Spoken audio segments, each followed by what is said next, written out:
Efa niampela-tana ny fitsarana misana ny ady amin'ny kolokolo ny pôle anti-corruption ireo raha mafana teto amin'ny firenena mamofopofona kolikoly raha nambarany taleparitry ny Bianco eto Analamanga.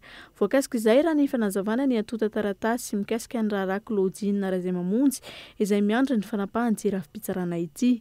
Ankoatra ireo atotan-draharaha izay makasika azy, mbola eo ampela-tana ny Bianco anaovana fanadihadiana hatreto. Tsy maintsy efa any aminy zany izay efa tany amin'ny chaîne pénale teo aloha, tsy maintsy ao aminy.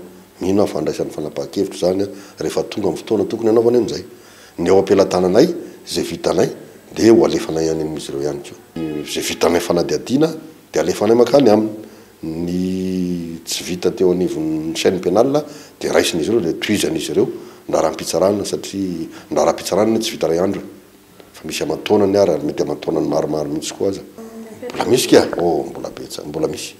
Mbola misy dia mbola eo andalam-panantentarana azy, andalam-pamitana izay tokony efa ho vita dia ho alefa amin'ny fotoana mampety an'izany.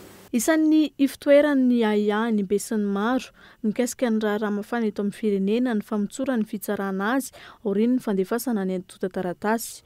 Mila foana io AIA io raha ny fanazavana. Izay indrindra ny adivantsika ary izay no antony nametrahana ny pôle anti-corruption satria no heverina fa amin'ny fombafomba sy ny amin'ny fombafomba mifanendrena amin'ny sivana natao isan-karazany amin'ny lalàna mametraka azy dia antenaintsika menakavy fa azahoantsika vokatra tsara kosa ny ady amin'ny kolokolo. Raha ny fanazavana hatrany mitentina 2.7 miliara ariary hatreto ny kolokolo voaresaka amin'ireo raharaha izay efa tonga ny amin'ny pôle anti-corruption amin'izao fotoana izao. Raha toka ho an'ny raharaha Claudine Razaimamonjy dia mahatratra 1 miliara ariary mahery ny volam-panjakana voahodinkodina raha ny atota anisan'ny nivoaka tamin'ny fanadihadiana manokana sy ny fampahalalam-baovao samihafa izay nivoaka tamin'ny taona 2012.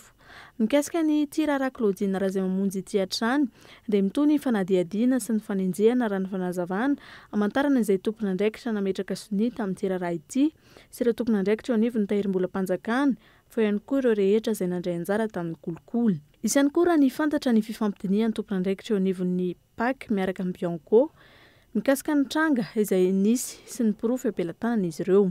Ratsehivy natao aorian'ny fianianana natao ny volana Jona 2024, ny volana Jolay lasa teo no nanomboka ny asa ny rafim-pitsarana pôle anti-corruption izay misana ny ady amin'ny kolikoly. Nasolo ny chaîne pénale anti-corruption.